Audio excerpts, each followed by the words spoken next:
வணக்கம். சமீபத்துல முடிஞ்ச நம்ம சட்டமன்ற தேர்தல் முடிவுகள் கண்டிப்பா நம்ம மாநிலத்தோட எதிர்காலத்தையே மாற்றி எழுதப் போகுதுன்னு சொல்லலாம். இன்னைக்கு நாம வெறும் அந்த தேர்தல் வெற்றியை பத்தி மட்டும் பேச போறதில்ல. ஒரு பக்கம் மலைக்க வைக்கிற மாபெரும் வாக்குறுதிகள், இன்னொரு பக்கம் நம்ம மாநிலத்தோட நிஜமான பொருளாதார நிலைமை. இது ரெண்டுக்கும் நடுவுல இருக்கிற ஒரு சுவாரஸ்யமான மோதலை பத்தி தான் ஆழமா அலசப் போறோம். தயாரா? வாங்க ஆரம்பிக்கலாம். 108 இது வெறும் நம்பர் இல்லைங்க. நம்ம தமிழக அரசியலோட ஒரு புது அத்தியாயம். இந்த தேர்தல்ல திரு விஜய் அவங்களோட தமிழக வெற்றிக் கழகம், அதாவது டிவிகே, சரியா 708 இடங்களை கைப்பற்றி தனிப்பெரும் கட்சியா உருவெடுத்திருக்காங்க. இது நம்ம மாநிலத்தோட அரசியல் வரைபடத்திலேயே ஒரு மிகப்பெரிய திருப்புமுனைன்னு சொல்லலாம். கூடிய சீக்கிரமே அவங்க கூட்டணியோட ஆட்சி அமைக்க போறாங்கங்கிற செய்தி இப்போ ஊர் முழுக்க பரவலா பேசப்பட்டுட்டு இருக்கு. இப்போ நம்ம 8 கோடி மக்களோட மனசுலயும் ஓடிட்டு இருக்கிற ஒரே கேள்வி என்ன தெரியுமா? முதலமைச்சரா அவர் பதவியேற்க போகும்போது அந்த முதல் கையெழுத்து எந்த திட்டத்துக்காக இருக்க போகுது? பொதுவாவே ஒவ்வொரு புதிய முதல்வரும் தங்களோட முதல் கையெழுத்த ஒரு வரலாற்று முத்திரையா பதிப்பாங்க. சோ அந்த முத்திரை யாருக்கானது? எந்த நலத்திட்டத்தை அவர் ஃபர்ஸ்ட் செலக்ட் பண்ண போறாருங்கிற எதிர்பார்ப்பு இப்போ எகிரி கிடக்கு. இந்த தேர்தலை கவனிச்சிங்கன்னா பெண்களோட வாக்குப்பதிவு ரொம்பவே ஒரு முக்கியமான பங்கை வகிச்சிருக்கு. அதனால முதலமைச்சரோட முதல் கையெழுத்து இந்த ரெண்டு முக்கிய திட்டங்கள்ல ஒன்னாதான் இருக்கும்னு ரொம்ப பலமா பேசப்படுது. ஒன்னு, குடும்பத் தலைவிகளுக்கு மாசம் 2500 ரூபாய் நிதியுதவி கொடுக்கற திட்டம். இல்லனா திருமணத்துக்கு 1 சவரன் தங்கமும் பட்டுச்சேலையும் கொடுக்கற திட்டம். சொல்லப்போனா இந்த ரெண்டுமே பெண்களோட வாழ்க்கையில ஒரு நேரடி தாக்கத்தை ஏற்படுத்தக்கூடிய விஷயங்கள் தான். ஓகே, இப்போ இந்த டிவிகேவோட தேர்தல் அறிக்கை, அதாவது அவங்க அறிவிச்ச மாபெரும் நலத்திட்டங்களை பத்தி கொஞ்சம் விரிவா ஒரு பார்வை பார்த்துருவோம். முதல்ல பெண்கள் மற்றும் குடும்ப நலன் சார்ந்த திட்டங்களை எடுத்துப்போம். சும்மா ஒரு நடுத்தர குடும்பத்தை கற்பனை பண்ணி பாருங்களேன். குடும்ப தலைவிக்கு மாசம் 2500 ரூபாய், பெண்களுக்கு அரசு பேருந்துகள்ல இலவச பயணம், வருஷத்துக்கு 6 இலவச சிலிண்டர்கள், பத்தாததுக்கு கல்யாணத்துக்கு 1 சவரன் தங்கமும் பட்டுச்சேலையும். நிஜமாவே இது ஒரு குடும்பத்தோட அன்றாட பொருளாதார சுமையை ரொம்பவே குறைக்கக்கூடிய ஒரு மாபெரும் யூகம்னு தான் சொல்லணும். அடுத்து, சுகாதாரம் மற்றும் சமூக பாதுகாப்பு. இதுல பாத்தீங்கன்னா பிறப்பு முதல் முதுமை வரை எல்லாத்தையுமே கவர் பண்ணிருக்காங்க. குழந்தை பிறந்தா தங்க மோதிரம், மருத்துவ செலவுகளுக்கு 25 லட்சம் ரூபாய் வரைக்கும் காப்பீடு. அது மட்டும் இல்லாம முதியோர்கள், கைப்பெண்கள், அப்புறம் மாற்றுத்திறனாளிகளுக்கு மாசம் 3000 ரூபாய். சமுதாயத்துல கொஞ்சம் பின்தங்கிய நிலையில இருக்கிற மக்களுக்கு இது ஒரு ரொம்ப வலுவான சமூக பாதுகாப்பு வலையா இருக்கும்ல.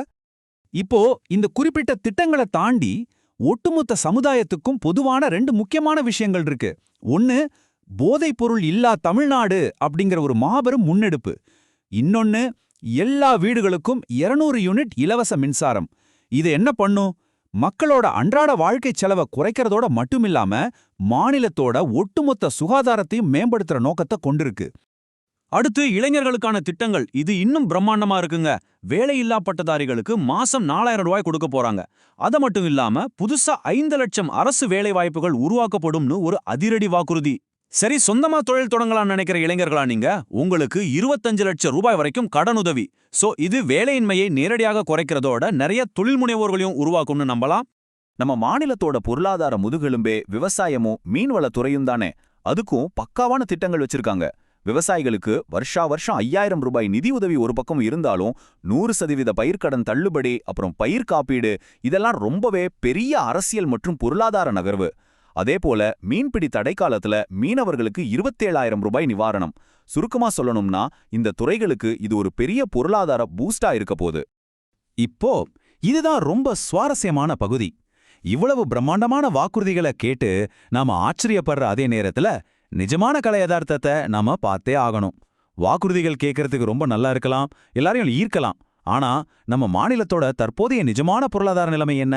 இதை நாம கொஞ்சம் ஆழமா புரிஞ்சுக்கணும். 10 லட்சம் கோடி ரூபா!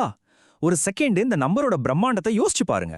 ஆமாங்க, தமிழ்நாடு ஏற்கனவே 10 லட்சம் கோடி ரூபாய் கடனில் இருக்கிறதா தகவல்கள் சொல்லுது. சோ புதிய அரசாங்கம் பொறுப்பேற்கும் போது அவங்க தலையில இருக்க போற மிகப்பெரிய பொருளாதார சவாலே இந்த மாபெரும் கடன் சுமைதான். இதுதாங்க இப்போதைக்கு இருக்கிற மிகப்பெரிய முரண்பாடே. ஒரு பக்கம் மக்களுக்காக அறிவிக்கப்பட்ட இந்த மாபெரும் நலத்திட்டங்களை செயற்படுத்த வேண்டிய கட்டாயம், இன்னொரு பக்கம் ஏற்கனவே இருக்கிற 10 லட்சம் கோடி ரூபாய் மாநில கடனை சமாளிக்க வேண்டிய மிகப்பெரிய அழுத்தம். இந்த ரெண்டுக்கும் நடுவுல ஒரு தராசு தட்டு மாதிரி எப்படி ஒரு சமநிலையை கொண்டு வர போறாங்கங்கிறது தான் இப்போதைக்கு இருக்கிற மிகப்பெரிய சவால். இது நேரடியாக ஒரு முக்கியமான கேள்வியை நம்ம முன்னாடி வைக்குது. இத்தனை திட்டங்களுக்கான பல 1000 கோடிகளை எங்கிருந்து திரட்டப் போறாங்க? ஏற்கனவே உள்ள கடனை சமாளிக்க ஒருவேளை புது வரிகள் போடப்படுமா? இல்ல பணவீக்கம் அதிகரிக்குமா? உள்கட்டமைப்பு திட்டங்கள் நிறுத்தப்படுமா? இது நம்ம சாதாரண மக்களோட பாக்கெட்ல எப்பேற்பட்ட தாக்கத்தை ஏற்படுத்தும்னு நாம நிஜமாவே தீவிரமா சிந்திக்க வேண்டிய கட்டாயத்துல இருக்கோம். எல்லாத்த விட பெரிய கேள்வி இதுதான். நம்ம புதிய முதலமைச்சர் இந்த மாபெரும் வாக்குறுதிகளை நிறைவேற்றிக்கிட்டே அந்த 10 லட்சம் கோடி ரூபாய் கடனையும் எப்படி வெற்றிகரமா சமாளிக்க போறாரு? சொல்லப்போனா இது வெறும் அரசியல் சவால் மட்டும் இல்லைங்க, இது ஒரு மிகப்பெரிய பொருளாதார செஸ் விளையாட்டு. அடுத்தடுத்த மாசங்கள்ல நடக்கப் போற அரசியல் மற்றும் பொருளாதார நகர்வுகள் ரொம்பவே சுவாரஸ்யமா இருக்க போகுது. என்ன நடக்குதுன்னு பொறுத்திருந்து கவனிப்போம்.